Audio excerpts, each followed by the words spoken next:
Well, here we go again, people heading back to God's country. Back out again today to search for some sheds, do some habitat work, and just a little report back from one of the other times I was out. I did find a spot near my parents' cabin the other day that had like 13 deer beds in it. And my cousin walked by yesterday or the day before, and he said there were 7 deer bedding in that spot. So they are where you see the sign this time of year. Obviously, they're all trying to get out of the cold, and a lot of times they're on those south-facing slopes, just over the hill on those military crest type areas. Anywhere where you get sunlight poking in, it seems to be where they're piling in. So the funny part is, though, too, is that is relatable to the early season and the first month or two of bow season, because there's still in those summer patterns, and those same spots that they go to in wintertime now a lot of times have more undergrowth in them and other things to eat. So they're checking out those areas, they're bedding around those spots constantly.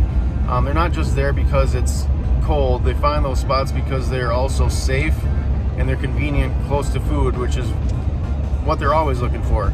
Those are basically prime bedding areas that are as close to some of the food sources as they can get, or close to natural food where they don't have to go very far and not exert a lot of energy and burn calories. So that's my thoughts on that anyway. We're gonna see what we can find out here today again.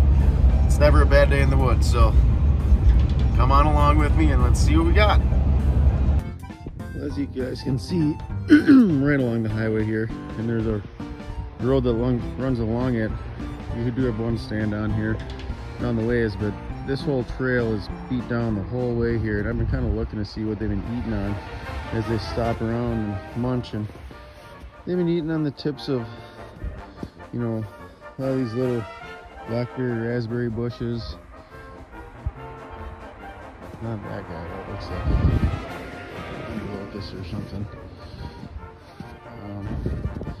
Over here though too, I don't know if this is like dogwood. Looks like they were over here eating. No, they're eating those little tips of those little native plants here. I'm not sure what these are, but looks like there's more raspberry bushes in here too. I mean, I know they eat those everywhere. Look at tips eating off here.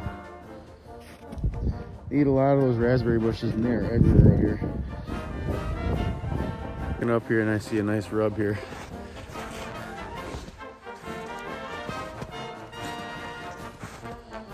A little low. A little low, but that's a nice rub. I mean, that's deep in there, but as you can see, if you're looking at this tree here, see the black marks all in here? This was done early season.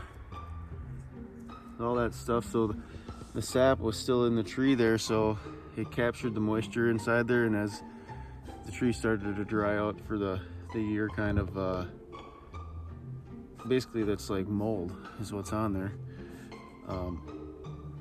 Interesting, but that's how you can tell a lot of times if it's from early season or from the rut or pre-rut.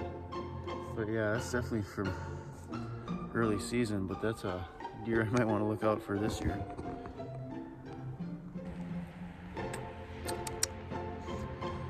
Point. All right, guys, so these are some of those overlooked spots too that deer use regularly as a safe space, because this is so convenient for a deer. Here is that rub. The people that we lease this from, their camper sits right behind here, like 50 yards. Big bed. This isn't recent, but I can guarantee you that when this is growing up, deer are laying in here. And they're right under people's noses, and that's what they like to do the best. The things you find out in the woods.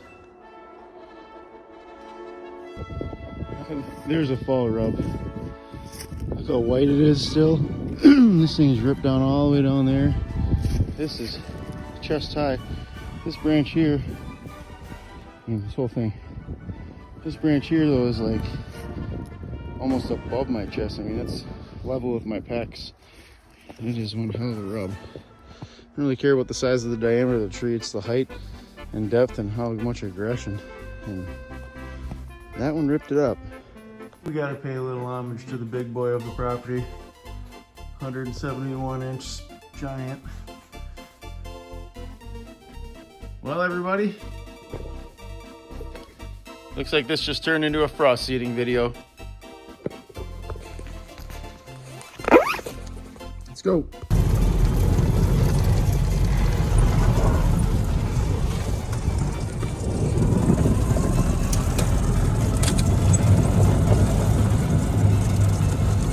I didn't get it in video, but across the field I just saw a bunch of toms, and they were over here earlier.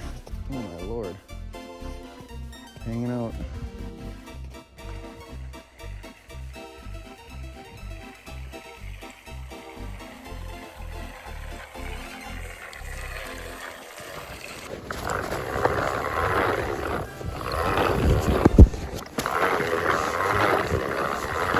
Okay guys, I'm just gonna show you what I did here for this little spot for a food plot since I'm out frost seeding. I got a stand right in here somewhere. And inside the woods food plot right there, I just planted more clover in there. I got more clover on the inside of this here, and then I just frost seeded switchgrass on the outside of it around here. So they got some cover that doesn't go, goes out to the edge of the farmer field, but hopefully that grass will grow up and they feel safe in here and want to come eat.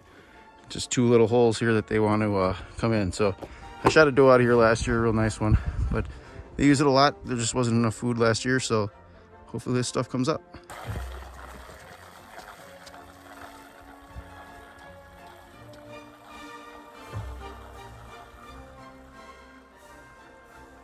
All right, so out here we got a stand. We got a food plot right in here. Just on the other side of the corn over there. And back over here I do have another stand. There's another clover plot back in this way, and definitely had a frost seed in there again. So up to 7 done now. Let's keep going.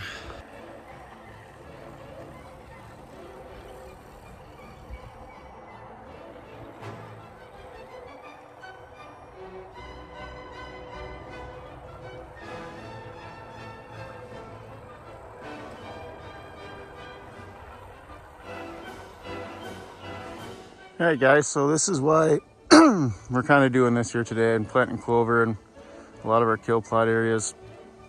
This spot the other day had no action, and as soon as the sun starts coming out any of these days, there is the most digging I have anywhere on the property. I mean, this is all just tore up by deer. They've been in here everywhere. So we're gonna do some more frost seeding here. This will be number 10, and keep it going. All right guys, project number 3 today. Here's my dad's deer stand. They got a lane going all the way to our fence line there through the woods, so you can see clear shot through. There's a lot of activity down here. And I got a bunch of bedding I put in up here along the whole ridge line at the top. We've never done it down here before, but I added a whole bunch up there, so hopefully that works out because we got food behind it. See what happens. Here's what I was talking about, guys. Up the other side of the ridge here, we have more bedding put in all the way down here a ways, just to add in a little extra feathering here for them, give them a little extra stuff to hide in. Hey guys, right behind me here's a hawk blind that we didn't really have much of a area to shoot besides this little food plot I'm standing in right here. So cleared this out all the way to a middle trail that goes and runs through our woods here. It's a main trail, but now we can actually see some deer crossing through there. Still would like to get another trail angle up that way, but that'd be it for the day. I did a lot. 10 food plots seeded, some bedding put in, and 2 trails cut. That's a good day. Thank you guys for watching. If you have any questions, comments, or anything about what I'm doing, let me know. And see you in the next one.